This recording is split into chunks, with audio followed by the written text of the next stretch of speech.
একজন নারী যখন কথা বলে তখন ভেবে নেবেন যে সবটা ঠিক আছে।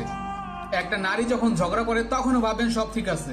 কিন্তু যখন কোনো নারী চুপ হয়ে যাবে তখনই ভেবে নেবেন যে একটা ঝামেলা হয়ে গেছে।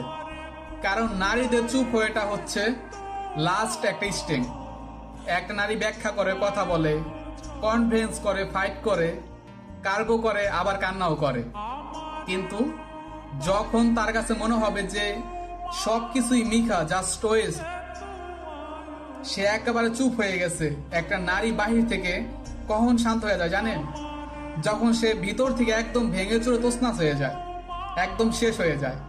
এই জন্য একটা নারী যখন চুপ থাকে তাকে কথা বলার সুযোগ করে দেন, তার কথাগুলো শুনুন, জানতে চান। কারণ একজন নারীর চুপ থাকা, তাহলে ভেবে নিবেন যে আপনি আপনার শখের নারীকে হারিয়ে ফেলছেন। আমার এই কথাগুলো না মনোযোগ সহকারে শুনবেন। একটা নারী নীরবতাকে কখনোই না হালকাভাবে নিবেন না। কিন্তু যে নারী যত বেশি ভালোবাসতে জানে, সে নারী না তত বেশি এই